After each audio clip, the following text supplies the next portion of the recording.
Hi there, gorgeous, and a very happy drugstore December to you. I hope that each and every one of you had a wonderfully blessed Christmas and got to enjoy it with those that you love and cherish the most in your life. Today I am sharing the worst makeup products from the drugstore that I discovered this past year. Now, the best of 2018 will be featured in Friday's video, as well as the best high-end makeup products. So you'll get two videos on Friday, but today we are talking about the worst of the worst of the ugh, like my son would say. Ugh. That's his new favorite word for everything. Ugh. First worst makeup product from 2018 were the LA Girl Color Correcting Face Primers. These looked very promising. They said they would cancel out any imperfections within the skin and neutralize unwanted tones, but they didn't do anything that they promised. When I used the green color corrector to cancel out redness in my skin, first of all, it applied way too sheer. It did not do a good job of covering up any redness.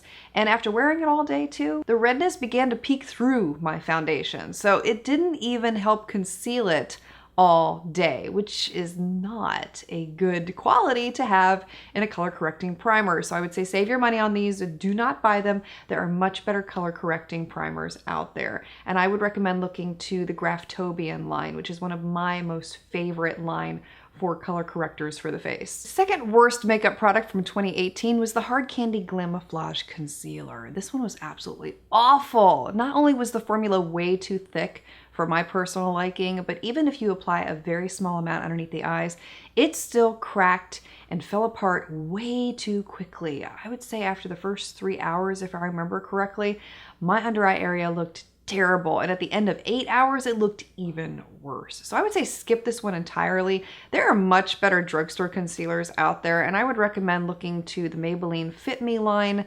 Maybelline's Instant Age Rewind, the No. 7 Stick Concealer. All of those are much better options than Hard Candy's Glamouflage. Another horrible makeup product I tried in 2018 was the LA Colors Truly Matte Foundation. This one was very highly requested, and I think it was because at the price point, it looked to be a very promising foundation. But the problem with this one is it was way too thick, and it went on looking like a mask, and the color was just awful. It wore terribly on top of that, and sometimes you get what you pay for, and LA Colors really has stepped up their game in terms of eye products, but the face department need a little bit more work there. While we're talking about bad foundation, another one I really did not care for this past year was the Maybelline 24-Hour Superstay Foundation, and I'm probably in the minority with that one because I've heard so many people rave about it, but for oily skin, this is not a good choice for us. It falls apart so quickly. It looks terrible on our skin. Now, if you have dry skin, it may be a really great option for you, but yeah, if you're oily, look to my best of video on Friday. I'll have some excellent foundations I discovered this past year for those of us with really oily skin in terms of foundation. Another product that really disappointed me in 2018 was the Essence Waterproof Eyeliner Pen. I loved this thing when I first tried it, and I was really enjoying it for the first few weeks when I was using it. But it dried up on me within the first month of use. First month. And I thought, well, maybe it's just a fluke. I'll get another one.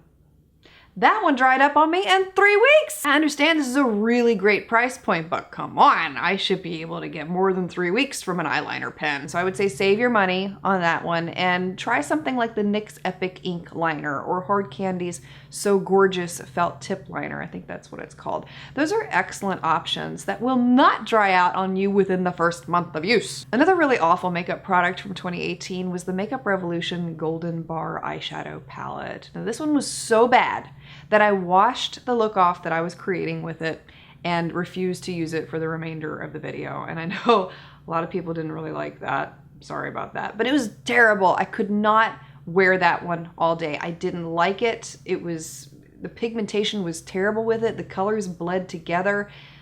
It was one of the worst Makeup Revolution eyeshadow palettes I have ever experienced. And that's saying a lot because I love a majority of the Makeup Revolution eyeshadow palettes I own, but this one is, no. Another eyeshadow palette that sorely disappointed me this past year was the Essence I'm With the Band palette. I loved the colors of this one initially, and the shade names were really creatively done, I might add also. I loved the 90s references that were included with this one. And at first, the color payoff was really good, somewhat. You know, I was starting to like it a little bit there, but by the end of the day, the colors started to fade, bled together, didn't look that great. And again, this is another one. Save your money. There are much better eyeshadow palettes out there. If you missed my video on the top 10 eyeshadow palettes under $10 for 2018, I'll have it linked for you below. A lot of really excellent options there that are comparable to Essence in terms of price, but much better quality. Another really terrible foundation that I did not care for, and maybe it's my skin type once again, I don't know, was the Makeup Revolution Stick Foundation. Did not like the application. I found it to be splotchy. It didn't blend in well at all. It pulled dry patches out on my skin.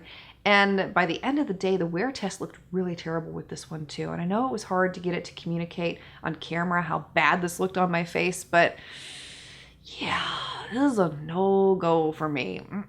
L'Oreal's Voluminous X Fiber Mascara. And this one came in a purple tube and it looked like it had a corset on it this past year.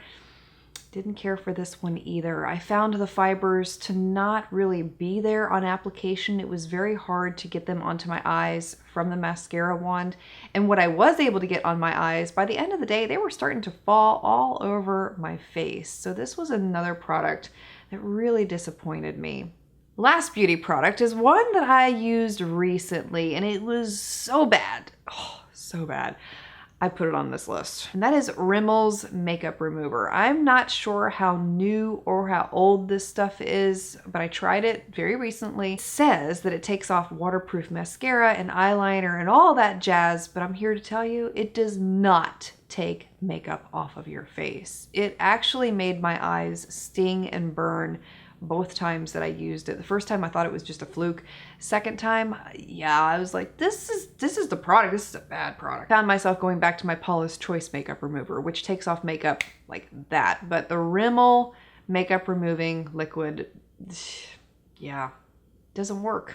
Let me know if you tried any of today's products out and what you thought about them, or if you had any worst discoveries of your own from 2018, feel free to share those below. And don't forget, Friday's video will be all about the best drugstore makeup that I discovered in 2018. It's quite a list. I am trying to edit it down.